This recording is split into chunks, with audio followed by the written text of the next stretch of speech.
Assalamu alaikum everyone. I hope you're doing really, really well. My name is Humna and I share insights connected to the names of Allah, which I absolutely love and am passionate about sharing. My connection with Allah grew stronger when I got to know each name and drew inspired by that name. So I'm going to share a little bit about the name through the book that I'm following, and then I'm going to read from my other book, which I love. And I can't really emphasize how beautiful both of these books are in their own ways. But this is my favorite, and I keep going back to it over and over again. As you can see from the condition of it, it's everywhere like a sticky tape here, which is embarrassing, but it is what it is.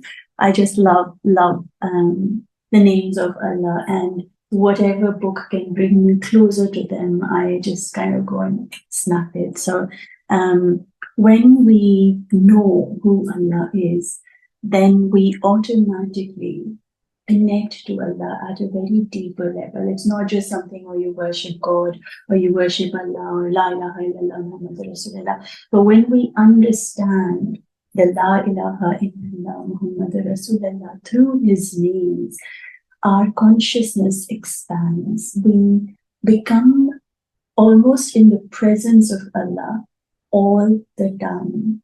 And he not only is something or someone or an entity that you have to reach to, but he becomes something that is with you 24/7.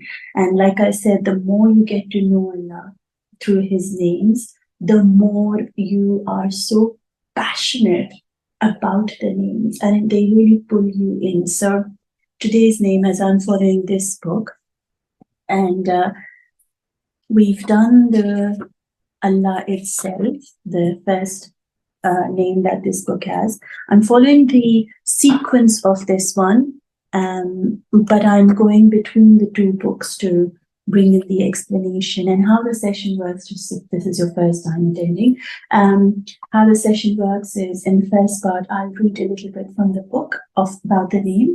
Then I would share the insights, and then we will do an artwork inspired by the insights received, downloaded or guided to whatever it is that you want to name. And we will then create, inshallah, an artwork. So you can either listen to this as a podcast, or you can just, you don't even have to do art. You just have to be present to just absorb these words. And I tell you, my life has completely shifted into a new gear, new pathway, which unfolded without even me knowing I had this passion for Allah's names as much as I do today. But alhamdulillah, so there's Allah first, and then there was Wahid and Al-Ahad that we did. Now we've reached Ar-Rahman and Ar-Rahim. So I highly recommend that when you do your zikr, even in the artwork today, if you can do both the names, but I'm just going to focus on each name each day. So this session is particularly focused on Ar-Rahman, and then we'll go on to Ar-Rahim in the next one. So Bismillahir Rahmanir Rahim. Ar-Rahman, Ar-Rahim, the most gracious, the most merciful. These two appellations encapsulate the vast expanse of Allah's boundless mercy, wherein he extends his benevolence to all of creation, nurturing and sustaining them without discrimination. Furthermore, they signify the unique and intimate compassion reserved solely for the faithful, both in the temporal realm, I hope I say that right, realm and the realm beyond, enveloping them in divine grace and favor. Now, I do have to say that these words are beautiful because, of course, how can it not be when they're describing Allah's names? But personally, for me, I believe that we have to make Allah's word and Allah's names understood by our heart and our mind. So when they're big words, and my English vocabulary isn't fabulous, so when I look at this, it's a little too much for my brain. So personally, I I feel, I don't know how to say this, but I feel very disconnected from these words. So I'm going to read Ar-Rahman from this book. So personally, this is just so that I can get the sequence of the names that I want to follow. And the number of times is really great because it tells you the number of times this word has been mentioned in Quran. And those of you who don't know me, I paint Quran, make ayats, and we're on Surah Al-Baqarah, just in the beginning. So if you want to join, you can also join that and paint with me through Patreon.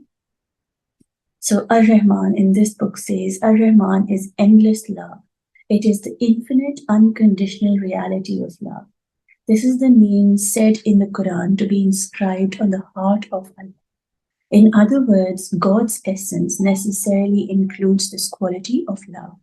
Ar-Rahman might be imagined as the inner self of God, an infinite container that is incredibly compassionate, kind, and tender.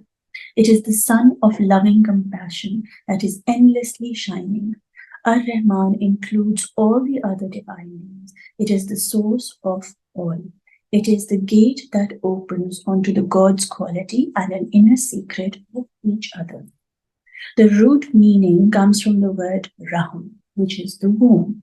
In human beings, this quality is, I'm just going to slow down. In human beings, this quality is naturally felt in relation to pregnancy. Allah provides human beings a womb to be born into and through which to have the realization of the love that is at the very foundation of all that exists.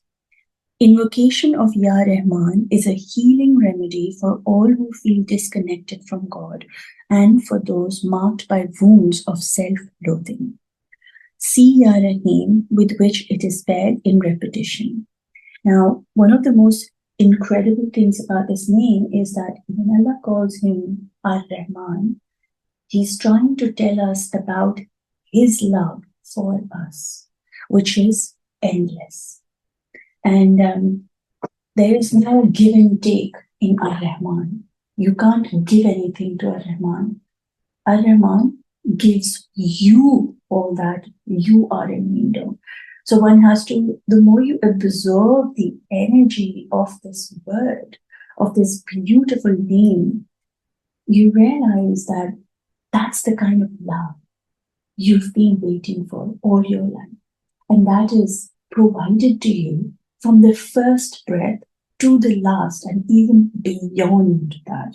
You are provided with that love already, because he who created you is telling you that I have endless love for you. And that just holds our heart. Says, no matter nobody loves me or not, I am loved by the one who created me, for he is my Rahman. And one of the things that we have to connect to is this attribute of endless love, is we have to cultivate that in ourselves. And for that, you have to look at people who you can give love to. Who are the people around you who you can just give love to? Or who are the people that you don't like even? How can you give love to them also? For you don't like them for a specific reason or whatever they've done. But following the path of Ar-Rahman is when we understand how can we love those who have hurt us. Because Allah doesn't say, I love this one or that one, or who prays or who doesn't pray. He says he is endless love. He is Rahman to those who believe in him and to those who don't even believe in him. And so that's the whole beauty of coming into a space of Ar-Rahman, to understand he loves us endlessly. So he's constantly loving us, right? What are we doing with that love? Are we holding it, holding it, and not giving it away? Because that's not how Allah wants it. It's constantly coming to you like it's a shower, right, of love. So are you passing it ahead? And what are you passing it in? Like for me, it's through art. It's the way I, paint. That's the love. I feel so much love that comes out through my artwork. Some people might feel it through their cooking. Some might feel it if their doctor to take care of their sorry, this was just really bothering me. So if they're a medical person and they take care of their patients, and that's the love they can give them. Or if you're a mother, you'd give it to your child. Who are the people around you? Who are you able to give love to unconditionally? And that is a journey one needs to take. And I highly recommend you write down the names of people who you love automatically, and then who you don't love automatically, and then ask yourself, how can you see the good in them the way Allah sees the good in you, in both scenarios, and that will help you flow Rahman through you, unconditional love through you. So with that thought, Bismillahirrahmanirrahim. This was just a side note. Bismillahirrahmanirrahim. Now, in this part of the session, you can just sit back, enjoy, relax, have a cup of tea, walk around, clean the house, whatever it is that you want to do, right? And let Ar-Rahman be with you. So, Bismillahirrahmanirrahim. Ya Rahman is endless love. Ya Rahim, mercy that pours forth freely and fully reaches all beings and all things without exception. Today we're just going to do Ar-Rahman. The two names our soul never gets tired of hearing is Ya Rahman and Ya Rahim.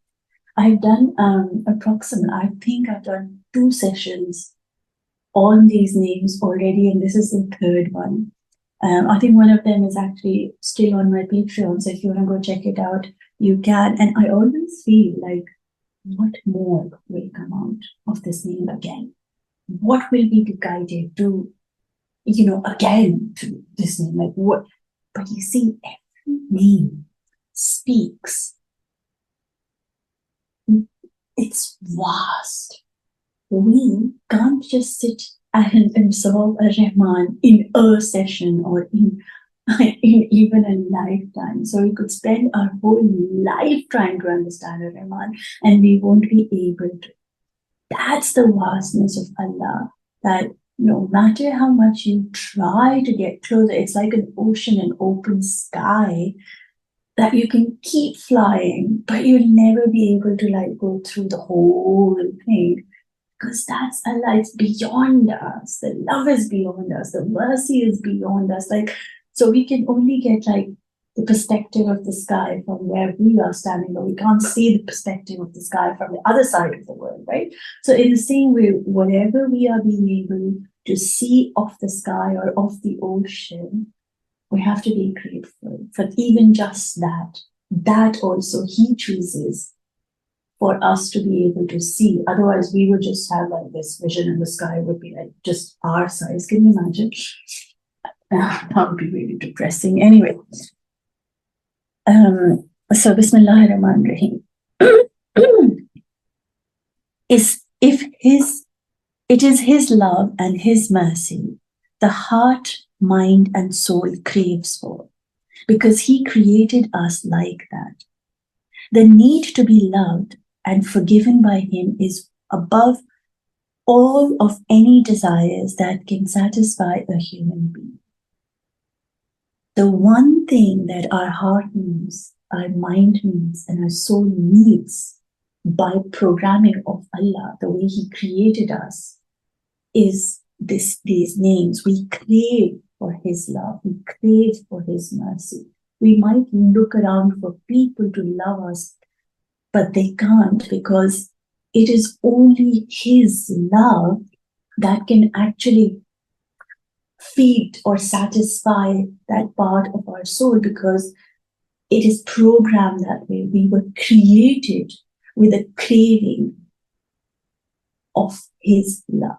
And so we can never, our hearts will constantly, our minds will constantly, and our soul will constantly crave Allah's love and Allah's mercy, because that is what He placed in us. It's nothing to do with us. He placed that in us so that we will always be thirsty of love if it is not from Him. So you could be loved by your excuse me, spouse or your children or your mother or your father or your dog or whoever. You will receive a certain kind of love. But the love that your heart and mind and soul desire truly is actually only and only Allah's. And that craving can never, like it's a thirst that never ends. And it is the only thirst that will satisfy you at all of these levels, at your soul, body, and mind level. The human part of us that's temporary needs to be reminded constantly of it being of value. It being accepted with all its flaws and mistakes. Body that symbolizes the mind constantly needs validation from the outside and the inside to be in a space where it is loved for all that is. Allah's names helps us remember Allah's kindness that He has for us, meaning us, His creation. Excuse me.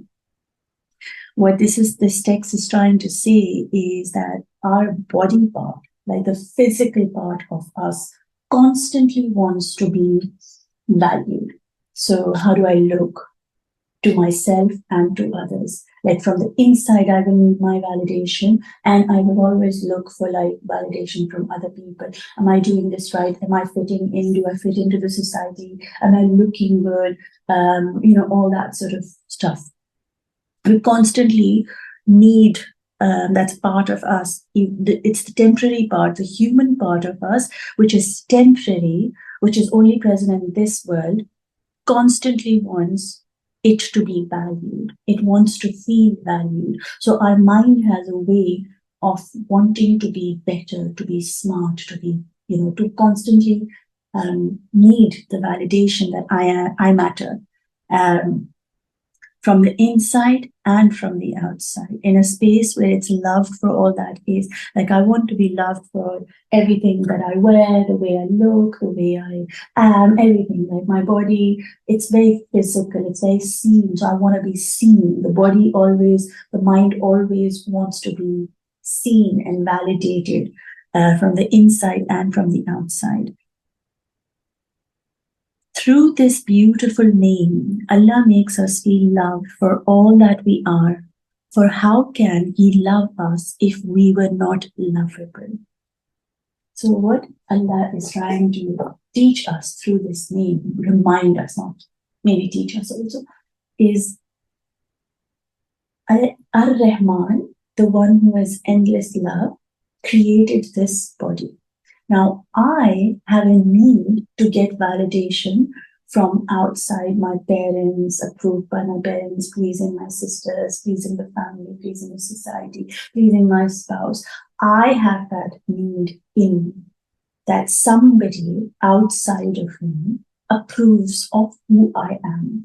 Now, sometimes we reach a place in our life, we don't care about nobody. And we're like, you know what, I don't care what people think. I'm going to wear this and go. I don't care what people do. I just want to do what I want to do. So even if you don't need validation from the outside, you need it from your own self to approve you.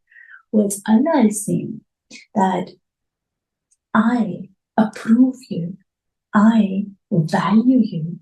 Every single part of your body without you even trying to need it. I'm doing it anyway. Allah is valuing the way you look, the way you act, the way you do things. He thinks that you are lovable without you even trying. He loves you without you even trying. It's like amazing. It says, through this beautiful name, Allah makes us feel loved for all that we are. For how can He love us? He says, I am endless love, right? So He feels that Allah loves us unconditionally. Well, I will get into the unconditional word later in regards, of course, not when you're constantly committing sin and you're like Pharaoh. Please don't expect Allah to love you then. But Allah in general, when we're talking about people who are believers, who do the right thing, and even who are not the believers doing the right things, Allah will love everybody, loves everybody. And for how can He love us? How can He say to us that He is endless love if He didn't think we are lovable? If we were filth, if we were dirt, if we were disgusting, if He absolutely hated us, why would He say He's Rahman? The reason He says, I am Rahman in you. Why would He give you the name if it wasn't directed to you? So He's saying to you and me and the whole of humanity at any time that He loves us. When He loves us, we are worth loving. He sees us as lovable. Otherwise, why would He love us? So by calling Himself Rahman, He's telling us that we are worth that love. What are we doing for that? How are we working towards that love that He has for us? You have to do nothing. You just have to be in praise of Him, of acknowledging Him as Rahman, and that door of endless love opens for you. I love this sentence. For how can He love us if we were not lovable? If we were disgusting, why would He say, Ar-Rahman to you? But He thinks we are lovable. He made us lovable. And He loves us. And that's why He is Ar-Rahman. He is Ar-Rahman. And that's only why He could create us in a way that we became lovable. He doesn't judge us for our color, clothes, gender, nationality. He created every single human being as He chose for them to be.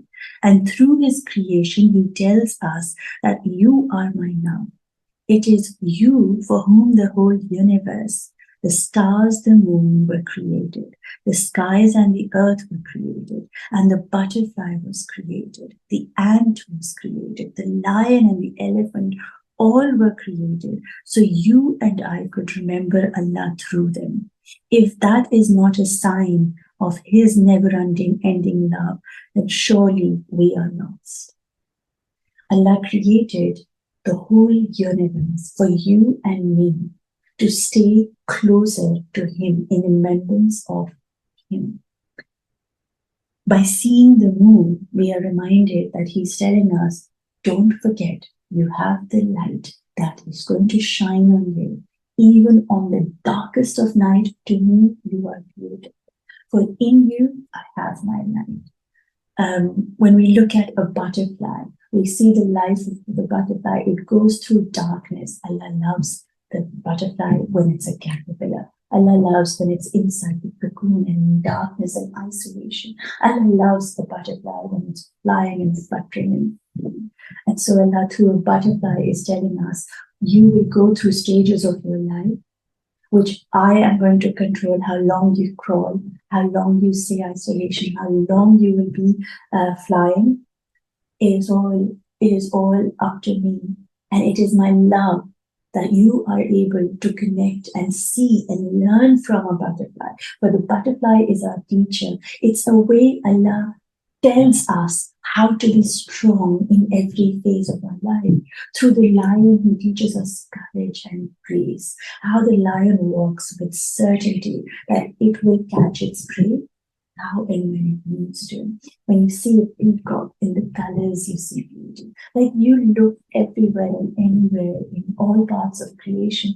Every creation is telling you about the Creator, and it pulls you into trying to see Allah in that creation. And what is Allah saying to you through a peacock? What is Allah saying? What is the part of Ya Rahman that you are able to love this animal for? So for your love that you have for the animal is the love that Allah has for all of us, for all of creation. It's so magical. Gets me so excited. And so I love, and I could remember Allah through, so it is because of these creations that Allah's created, the hardworking ant, the fluttering of the butterfly, the strength of the elephant. Everything on this planet, in this universe, was created so that you and I could remember Allah through them and be able to ponder and reflect what is it that this animal Allah created for, so that you could get the lesson from this animal. It is His endless love that all of His creation, anything and everything that you see, the endless creation that there is out there, every single creation was created for you and me to be able to get in touch with Allah's message through them. So anywhere you see an animal or anything, it is Allah telling you, look at this butterfly, look at this ant, look at this mosquito, look at this bee, look at them and see my magnificence.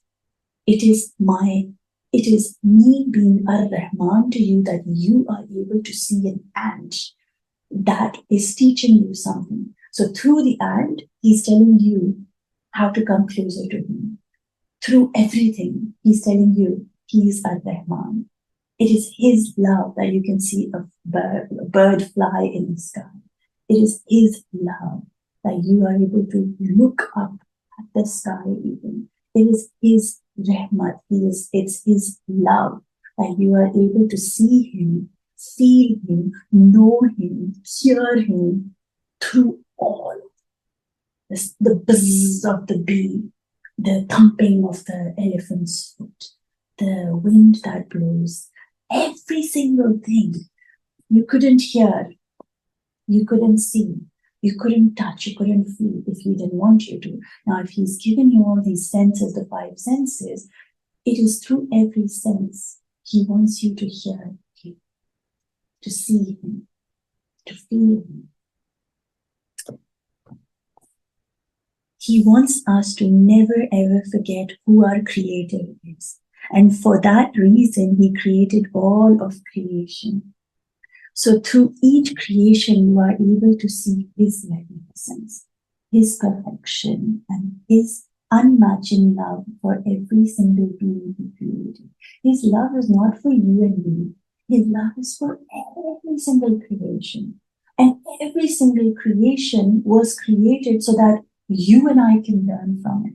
And you and I can remember Allah through it. You and I can feel His rahmah in being able to learn something from it. And most importantly, just be remembering Allah through anything you see. For everything created is from Allah. It's so like mind-boggling when it's like, oh my God, everything, flowers, air, fire, wind, earth, grass, ants, like everything you see is His creation, and it was created as an act of love for you and me, so that we could look at the grass and get a lesson even from a grass, from the tiniest speck to the massive sky. Everything was created for you and me as a way of His love, which is endless. Of course it is endless, because it is like everywhere. It's everywhere, in water, in the fire that you cook, in the water that you wash dishes and yourself with, in the water that you drink, in the water that is rain, in the water that is storm, that is ocean. It's like, oh my God. Anyway, I get so like passionate about like, it opens your eyes and say, oh, oh, oh.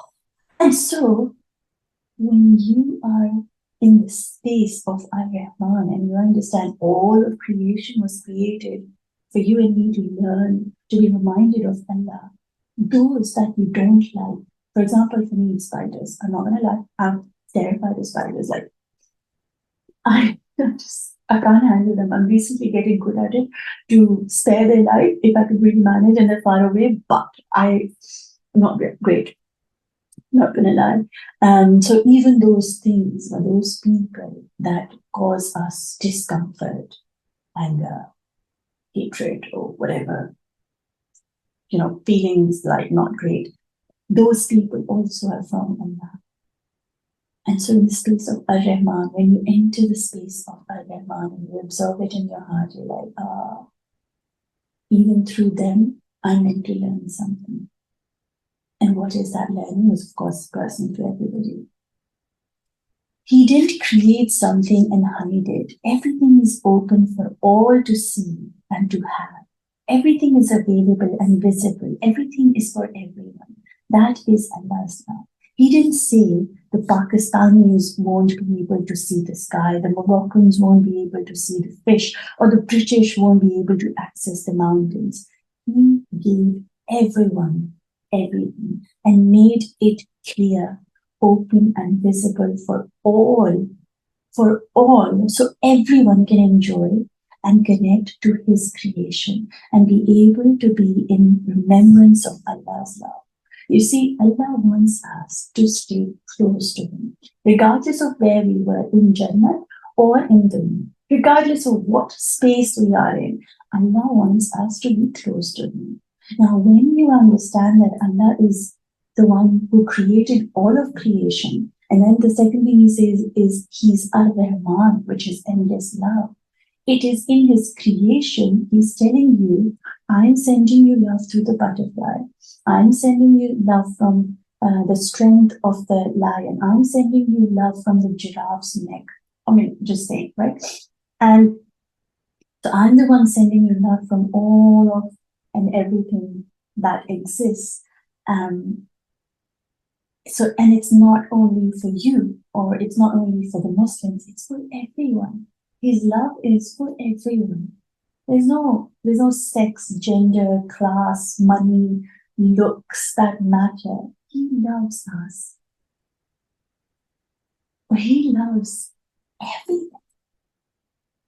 And it's available. His love is available. It's like pouring. It's like rain pouring. Right? And it's up to us if we sit and want it. We want to feel his love. Then we see him in everything. We hear him through everything. We speak, and it's his love. But if you don't want it and you shut down and you say, I don't believe in God, I don't believe in religion, I don't believe in the book, I don't believe in, that's your choice. The rain will still pour. The love will still pour. It is up to you and me to be the slave, the fakir, who is saying, I'm getting love from this, I'm getting love from this. We have to be open in ourselves to receive Ar-Rahman, because, we're the ones who close, we're the ones who doubt, we're the ones who feel unworthy of his love. I don't pray, so maybe Allah doesn't love me. I'm not good looking, so maybe Allah doesn't love me. I'm blah, blah, whatever label you want to put on. You're the one putting it on you and closing that part of you to be loved by Allah. But Allah's love is for everyone, everything, and it's amazing. The feeling is just, gives you a feeling of ecstasy. He doesn't say you can't watch the stars, or I can't swim in the waves. It's my problem, my fear that I can't swim. It is my problem, my fear that is holding me back to experience something that Allah has given me. That's my thing. And when we own it, I say, okay, hold on. I think it's me who's not allowing myself to do a certain thing or receive love in a certain way. It's nothing to do with him. Allah's constantly doing it for us. And that's the beauty of who he is. His love is for everything and everyone and every creation. So even the people you don't like, even the insects that I don't like, I'm sorry, but Allah still loves them. Oh. Ar-Rahman is such a deep, yes, vast name that it can't truly be explained with words. I'm tearing up and emotional because so much of my life has gone by away from Ar-Rahman or love. And that is one thing I really struggled with, to be loved for who I am. And just the fact that I know that he loves me gives me the strength to say, it's okay. It's okay if I'm not like anybody else. If I'm not following other people's path, it's okay. He will still love me, for he is the one who created me. It's so emotional. I'm sorry. but no, I'm not sorry. I think when we can feel our emotions and we can connect them to Allah, we are so enlightened. We've been told and taught crying is weak and you're weak, but it is an emotion that cleanses our body. It reminds us that who is in control. And so Ar-Rahman is such a deep yet vast name that it can't truly be explained with words. It's a name that calls us for us to stop and connect to our breath in every time we say it. Ar-Rahman. Allow this name to flow in your breath, in your every heartbeat, in every single cell of your body and being. It is then maybe, just maybe, start making sense. The love of Allah is so beyond our comprehension that just the fact Allah called him Ya Rahman is an act of His love towards us. For it helps us to focus on this name and know that we can't grasp the whole of it, but whatever we can is His love for us to even allow us to have that tiny understanding of what Ya Rahman could mean. So on the days I felt unloved or unlovable by people, so I started thinking, my mother doesn't love me, so I'm unlovable, and so Allah won't love me. Or my spouse doesn't love me, and so maybe Allah doesn't love me. Or I'm failing in exams, or I'm losing money, or I can't find a job, and so Allah doesn't love me. It's like He calls us Ar-Rahman for the simple reason that we never forget that no matter what we are going through, He is Ar-Rahman. He's going to stay Ar-Rahman. Has nothing to do with us not being loved by Him. His name is so vast and so deep. Vast meaning vast. Our soul is vast, which is huge. It's air, it's energy, right? He loves us in our soul. And deep, our bodies are deep like the ocean. So the sky and the ocean. He loves us when we expand and we grow and we shine and we're doing the things that He wants us to. And also when we feel isolated, cocooned, lost, broken, shaken, or shattered. Even when we're not loved by the people around us, He will still love us. And that's Ar-Rahman. So the deeper you go into, I'm crying because for so long I've been away from this feeling of love. And He's just saying, I've even loved you when you didn't think you were lovable. For I am Ar-Rahman. I have always been Ar-Rahman. I will always be Ar-Rahman. So regardless of how I see myself, how the world sees me, it doesn't matter. It doesn't matter because He's Ar-Rahman. Such a profound feeling.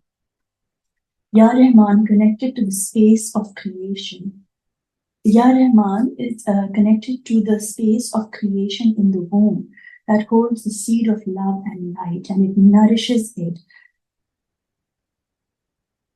because of service to its Lord. I write these in my journaling. It's like channeling through the energy. And so I'm writing, I don't even know what I'm writing. And so when I read it, it's with you guys. So I'm going to read it again just to make sense of what is it that the energy is trying to come through. Ar-Rahman connected to the space of creation in the womb that holds the seed of love and light and nourishes it so that it can become service to the Lord. Okay, so there we got it. Okay, what it's saying is that Ar-Rahman is connected to the womb that a woman has in her body, right? Sacred space, which also reminds us how much love He would have that for a woman that He has given the womb and the first name that He calls Himself, the most loving, is given to a woman. So how are women meant to be treated?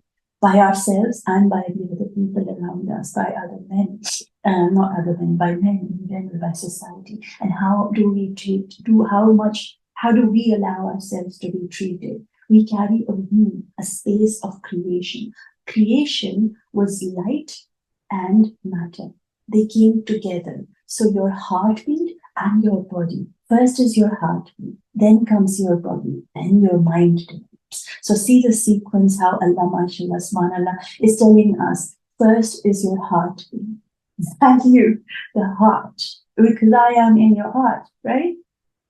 It is the heart that comes first, then the body and the mind. What do we value? We value the mind and we value the body. And we suppress them because we don't. But in the creation, in the womb, the first thing Allah does is the heartbeat. It is through the heartbeat we know that the baby is alive. I still remember my moment when I heard my daughter's heartbeat, and I think my own heartbeat must have stopped in that moment. Like, what a miracle! What a miracle! And what an honor it is as a woman to hold space in my body. I don't do anything.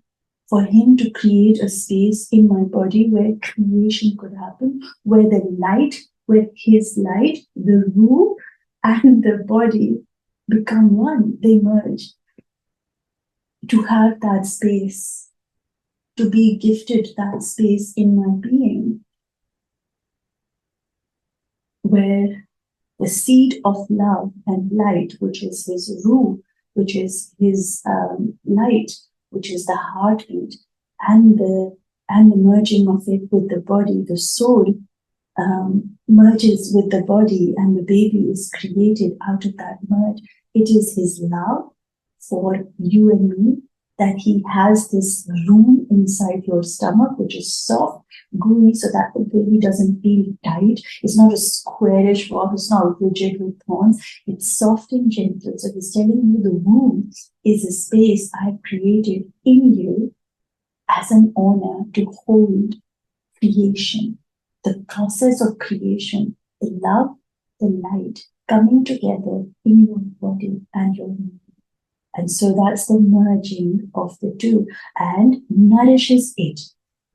Inside the womb, the baby is nourished so that the light gets what it wants, which is the holding, the space, the safety, and the body gets all the nutrients from the mother. It is provided inside the stomach of the mother, and you and I don't know how it's done, but everything reaches the baby that it needs for its body to develop. So everything that the soul needs and everything that the body needs are both provided inside the womb of the mother, the womb which is connected to this name. And inside this, where the nurturing happens so that the soul and the body come together and they are able to be of service to Allah. Service meaning to submission, to in worship of Allah. The merging of soul, of light, with your body and your mind. And as they become one, the merging is his love that he does it so that this can both be in worship to Allah. For everything is created for purpose, right? So you can't just say, oh, baby was born. No, the baby was born for a purpose. That the purpose that Allah, the child, the purpose of the light and the body coming together, merging together, is to be of service to its Lord. In the darkness, in stillness, the light and growth occurs. So what happened inside the womb? It's dark and it is still.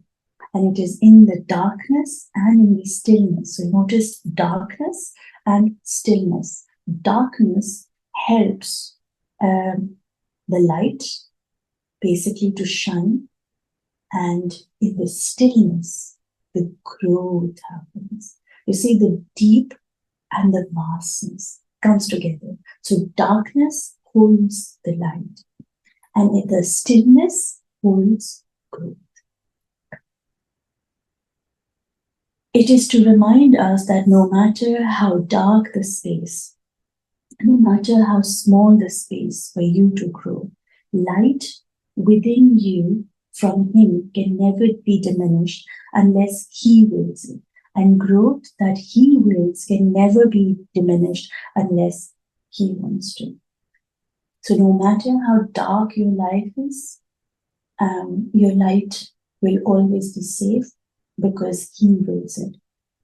And no matter how stagnant you feel, there's still growth in your stagnancy, in your stillness, if he wills it. I'd rather say when he wills it. The growth of your body is in his hands. The growth of your soul is in his hands. That's what he told us by placing the seed of life inside the womb of a woman. What makes you think he who is in charge of your body and soul, who nourishes and nurtures it in the darkness and stillness, won't take care of you when it is in this world? He calls himself Rahman, for he alone knows how much he feels love towards his creation. To call himself the love that is endless reminds us that no matter how our love is towards him, his love towards us is endless. No limitation, no boundary, no beginning, no end. When we fully understand our Rahman, we too want to give back to Allah that way. We too want to love every creation endlessly so that we too can, when Allah is gifting us our Rahman, love endlessly, that is what we want to also give to everybody, right? Because that's what you are receiving, you are feeling, you are connected to Allah too. You are connecting to the attribute of Allah that is endless love. So you will also try and do that. And that is what Prophet Muhammad did, is he was good with everybody.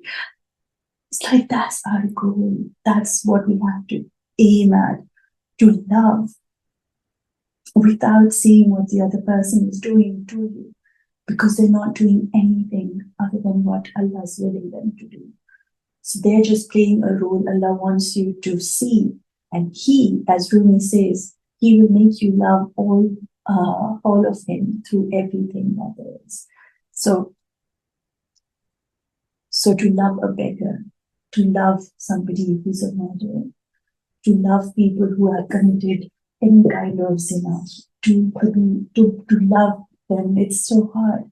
It's like, oh my God, they've done something so bad, Allah will punish them. Yeah, you don't have the right to say who's going to get punished. Oh, that person really drinks, shouldn't talk to that person. Oh, this person really has smokes. Oh, that person has tattoo on the boot. Who are we to judge Allah's creation for what they are? We are meant to love them. I mean, you don't have to interact with them if you don't enjoy their company and force yourself to, but you can still give them love, but that is what you are in you. So emotional. Sorry, guys. Not sorry. So, he loved us when he created us. He loves us as we enter this physical realm. He loves us when we return back to him. He loves us. Why else would he create you and me?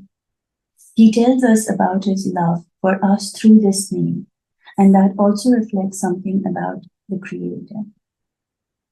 The creation is of so much value to Allah that he chooses to love them endlessly.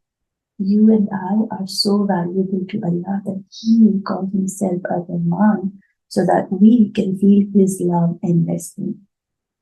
The creation is of so much value to Allah that he chooses to love them endlessly.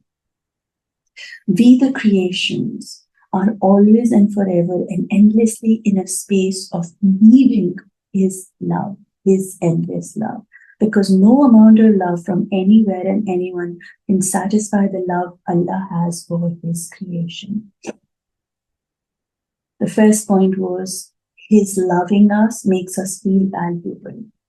The second point is that this love that he gives us, we understand that we will always be in need of his love. It shows us our weakness, that we are in need of his love. It's his love that he tells us that he has endless love for us so that we don't get attached to any other idol for that love. So we don't go around looking for anybody. That's why he says, I am the only one who is endlessly loving you.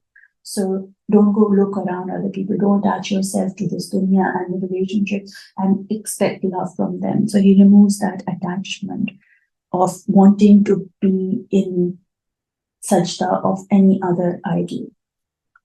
It is his love that he so clearly lets us know that nothing and no one can love us the way he does, so that we don't get distracted by the worldly relationships and start depending on him. Rather, keep a focus on the love of Allah has for us. By calling himself Rahman, not only he's telling us don't get attached to anybody else because nobody can love you like me, he's also telling you don't go worshipping them, depending on them, needing them.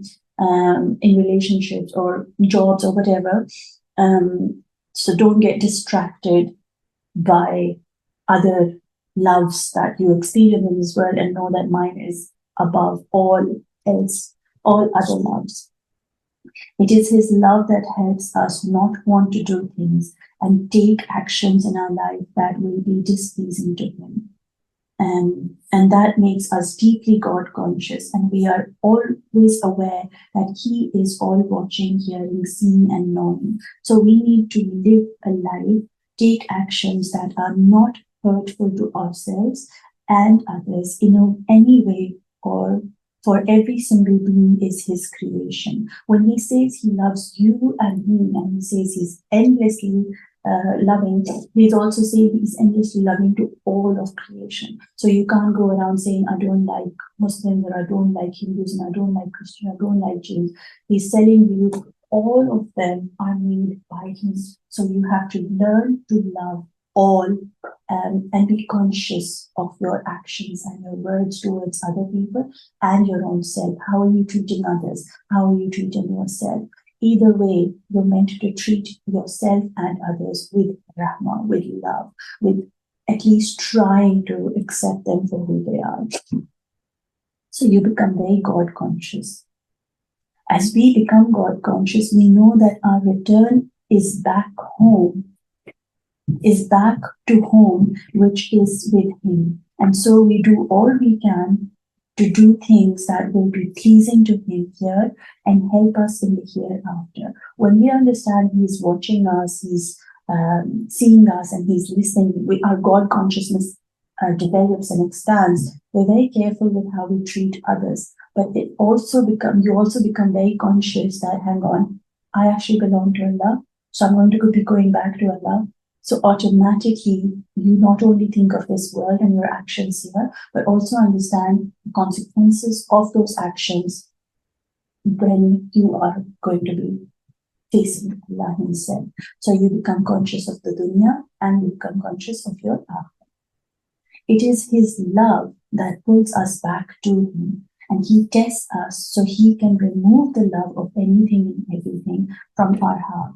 So it can just be him and his love alone. So we can do what he has created, is for which is to remember him, worship him, and recognize and prioritize him above all and always. You see, what Allah's love does is it keeps pulling us back. So, for example, I'm praying 5 times, alhamdulillah. Now I am. But I fall in love with somebody. And for example, that's my daughter. It's the deepest kind of love a mother would always have with their daughter or your children, right? But we try to prioritize our children above Allah. I'll pray after I've done food for her. No, she needs to wait while you do the prayer because Allah comes first. And these are these small little actions where, you'll be like, no, let me just do this first, serve dunya, and then go to Allah. No, you serve Allah first, and the dunya will wait for you because what you're doing towards Allah is more important. So the love of Allah, the pull of Allah's love needs to be much stronger than any other love that there is in your reality. You were not created so that you could love your daughter. You were created so that you could love Allah. And when Allah becomes your priority, all other relationships will settle into their spaces just the way they're meant to. And so in this last 7th point, it's saying that what Allah does is it pulls you. It's a blessing of Allah when He gives us a test and we feel like, oh, this person's betrayed us, this person's hurt us, this person's cheated with us. All these people are doing is helping you go towards the love of Allah. So, for example, we love this person, this person, this person, this person, this person, and this person cheated, this person hurt you in other ways, this person lied to you, this person betrayed you, this person did something else to you. The reason they are all doing this, again, through Allah, is so that you awaken that you were the one to take the responsibility and you trusted them. You trusted them above Allah. You trusted this person above Allah. You trusted, so they hurt you enough so that you awaken and say, hang on, why am I asking this person to do something for me? Why am I not asking Allah to make it happen for me? And it could be through any other person. And so this person's hurting you means that you're being awakened by them. So thank them always. Always, always, always thank the people who hurt you because they help you to be not your God. Because you've been worshipping them, you've been expecting from them, you've been attaching yourself from them. So there was no space for Allah in the middle. You were being too,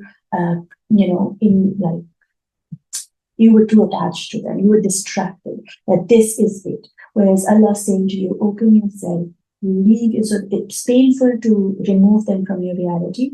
But Allah, the pull of Allah is so strong.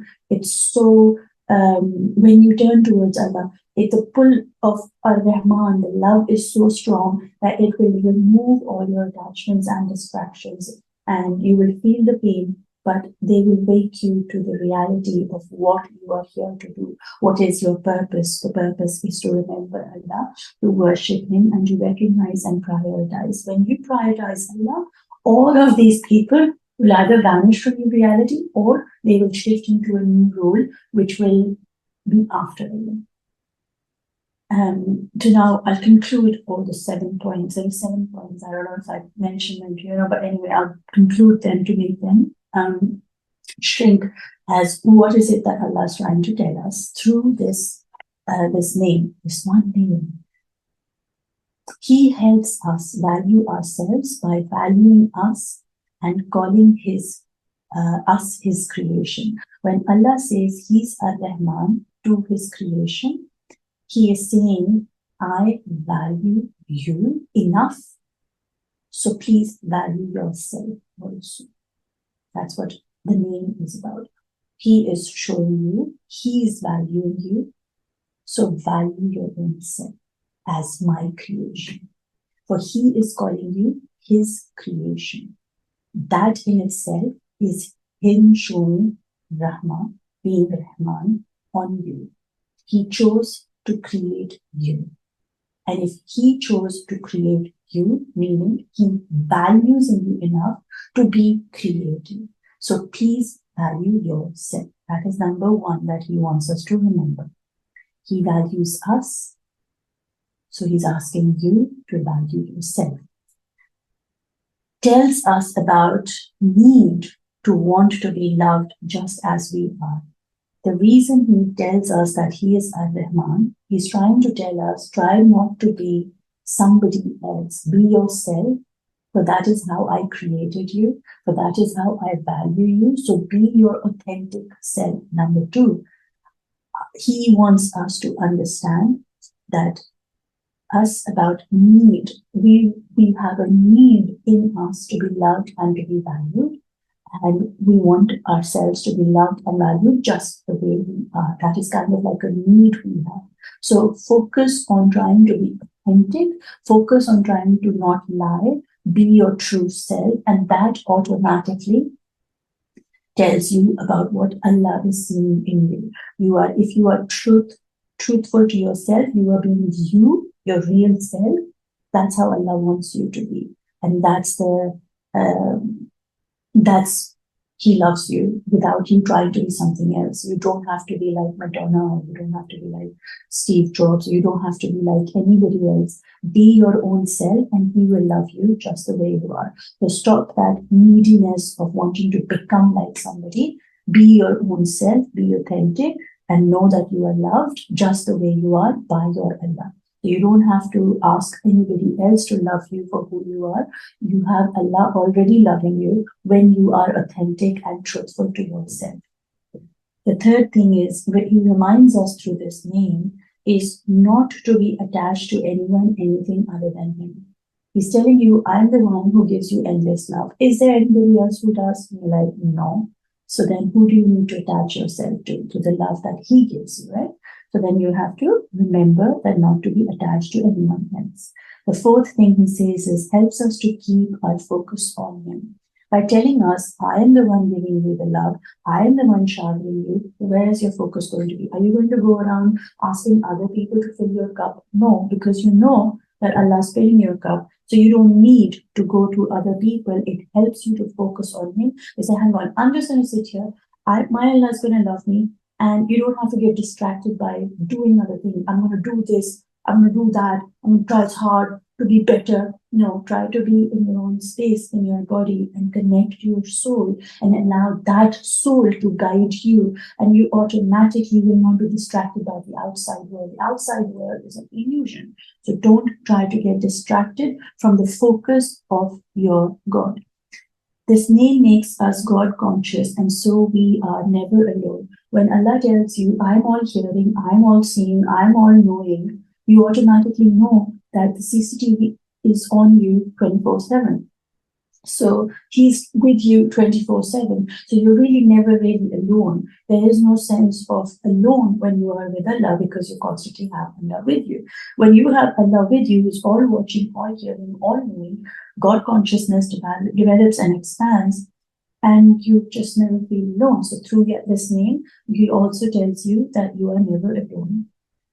Through this name, he wants you to never want us to forget. He never wants us to forget we belong to him and to him we will return. When he's saying, I love you, I'm the one who's taking care of you, I am your creator, then automatically, if he has created you, he will also have the power to give you death. So you will return to him. For he is the one who's made you, and he's the one who can you. Right? So never ever forget that you belong to Allah. Through this name, he's telling you, never ever forget. You belong to me. And to me, inshallah, you will return. The seventh one is beautiful. It purifies our heart so we can work on meeting with him and return to him with a heart full of his light. Polish our hearts to be Qalbul Salim, inshallah. So with this name, our hearts get purified because we know all of these things, like he says to value yourself, he says try to be authentic and real, do not try to copy and be like other people. He reminds us to not attach to anyone and just come straight to him. He helps us focus on him. He expands our God consciousness. He wants us to never forget we belong to him and to him we will return. All of these 6 things helps to purify our heart and get it ready. So now if you did all of these things, like you valued yourself, you focused on Allah, you tried to be authentic, and you become God conscious, he's listening, he's watching, and so your actions are always right and pleasing towards him, automatically all of this, and also that you belong to him. I repeat just so that you can kind of sink it in your head. All of these 6 points will help you purify yourself to be ready for that meeting that you will have with him. And it's a joy, it's excitement. Ar-Rahman, when he's saying, I endlessly love you, which means he's waiting for you when you return from this journey of this dunya. What are you going to get back to Allah? Nothing will matter other than the heart that you have. So if your heart is clean and pure, and the only way your heart will stay clean and pure is when you follow these 6 steps, automatically your heart will remain pure and be purified and be in preparation for that meeting that you will have with Allah.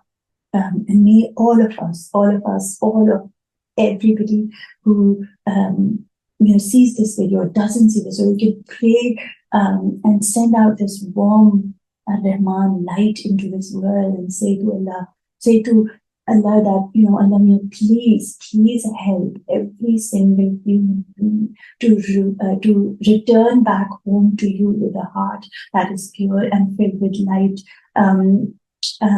so that you are happy. Because our goal is not my heart remains purified and your heart remains dirty. No, we're in this together, so we can make a prayer for everybody, for humanity, to have a heart, that Allah is happy with when we return back, inshallah.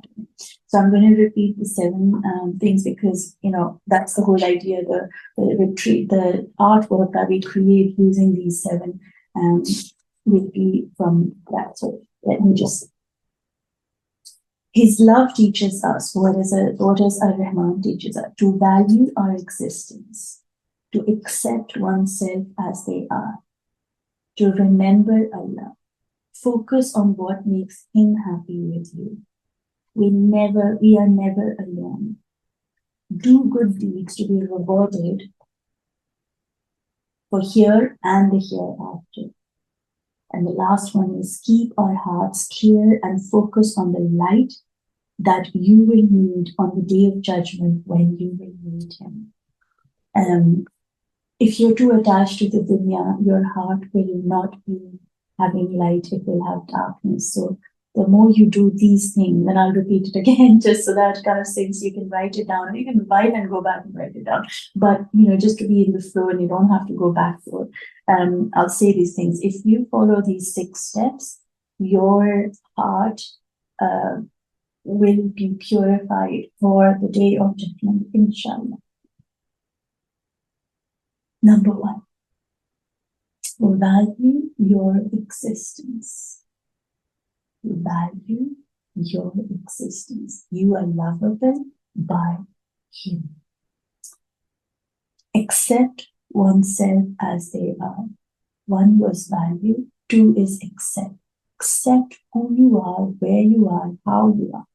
Everything and anything in this present moment, your Rahman created it the way it is, so accept it. Number 3, remember Allah, and He will remember you. Number 4, focus on what makes Him happy with you. Don't focus on what will make your mother happy with you, your father happy with you, your child happy with you, your spouse happy with you. You yourself, don't get into your ego and say, this makes me happy, so I'm going to do it. Ask yourself, when I do this, will it make my Allah happy? When I love my mother, will it make my Allah happy? What will make my Allah happy? And let me do that. When you make Allah the priority, to be that what you choose to make happy, all other things, I promise you, will come in place. 1, 2, 3, 4, 5. So the 1, 2, 3, 4, 5. 5th one is, we are never alone. One of the most scariest things is the wound of abandonment. I'll speak about that later in my videos, but we are never alone. We are never alone. But He is always with you. He's closer to you than you're judging. Why would He tell you this if He didn't want you to feel Him with you, around you, in you, all the time? Never forget, you are never alone. Number 6, do good deeds, thinking about them for this world and the hereafter. So you never forget your connection of your home, where you will be going. And for that, number 7 comes in. This helps to keep your heart focused on the light that you have to return to Allah when you meet Him. I've written down again. Value who you are. Accept who you are. Remember who your Creator is. Follow His book and messenger. Know He is with you at all times. You will get what you give. Do good and receive good. Keep your heart filled with positive and always good things about your Allah. To live a life with Rahman will never let you get off the path, for He will lead you back home to Him again and again and again.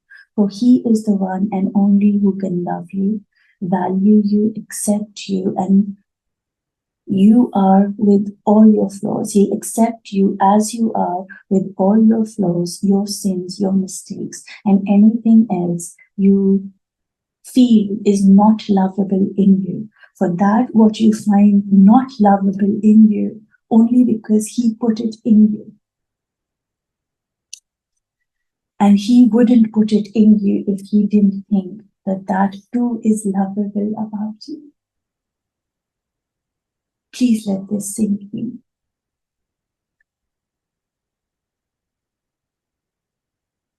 I'll read it again. To live life with Rahman, He will never let you go off the path, for He will lead you back to Him again and again and again. For He is the one and only who can love you, value you, accept you as you are, with all your flaws, sins, mistakes, and everything else you feel is not lovable in you. For that, what you find not lovable in you, only because He put it in you. And He wouldn't put it in you if He didn't think that too is lovable about you. When you walk the earth with Rahman by your side, it asks you to be that towards yourself and others. When you walk with Allah, calling Himself connected to this name Ar-Rahman, the name asks you to be Ar-Rahman, not Allah, but compassionate and endlessly loving towards yourself and others. When that is what you want to receive from Allah, and that is what you have to become for Allah. That is what you have to become for Allah, so that you can love yourself endlessly and unconditionally, and others also. This is what the name calls you to do. Be loving to all, for everything is from Him.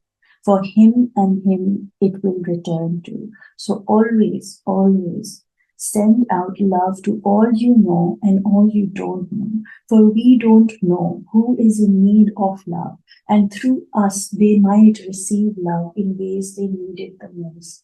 We don't know who out there is crying or feeling alone. So when you pray for them and humanity, you are sending out Ar-Rahman's love to the whole of this globe, to the whole of this creation, without even you knowing that you are doing a favor to somebody. And that is how we cultivate the spirit, the attribute of Ar-Rahman, endless love. You don't have to love somebody, or you don't have to know somebody to love them. You can send out love by just making a prayer. Ya Allah, the way you love me, allow me to love all that there is in your creation. Send love through my heart to every single being that I know and that I don't know. Please, Allah, make me the vessel to spread love, to spread that light that you put inside of me, so that I can live this attribute and follow your light home back to you. So imagine like you're constantly being given a Rahman, so you're constantly cleaning your heart. The more you give out love, the more you receive love. So keep giving love to humanity. Sit in your day, or even while you're washing dishes, even while you're doing something, I don't care what you do, but in your mind, in your heart, make a prayer for those who you know and those who you don't know, to receive the love. Send out Rahma on them through Allah, and say, Allah, whoever it is out there who needs you in this moment, please help them. Please help those that are in need of Rahman. Prayer is Prayer is a form of sending love, making our own vibration, raising our own vibration and of those on the path. So send a prayer to all and see the way Ya Rahman brings you endless love in the most miraculous and unexpected ways, inshallah. For He is who loves you, guides you, heals you, and holds you. So He is you who you belong to, and to Him, inshallah, you will return. So this whole text that I read, I'm going to create an artwork which I'll be sharing on my Patreon, and you can connect. You can become a subscribed member, or you can even join in and see the other sessions which are there available for free. But you can join me there and draw with me and dive deeper into understanding this name through an art form. Thank you so much for joining, whoever is joining me here on YouTube. And now I will take it further in my video with to create an artwork with those who will be, inshallah, joining me at Patreon. And what that does is my art sessions are all about connecting your eyes, your being, your body, your heart, your soul, everything in submission to Allah, and create beauty into this world. What this does is it not only helps us to become present, it becomes a reminder of that name, and later on also, and even in this moment, holds you of these 7 points that I've just shared with you. And like I said, if you want to join, you're most welcome to on my Patreon, as I will be sharing that there. And together we can create beauty in Allah's world.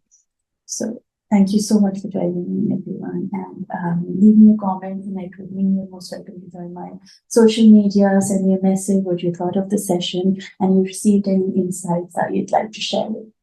So I'll see you guys in my next video, inshallah. Allah Hafiz for now. Now, Salaam to all those who will be joining me on Patreon, and I will be sharing the grid with you. I'm using an A4 size of paper today. Here's my grid, and this is going to be very exciting. Bismillahirrahmanirrahim.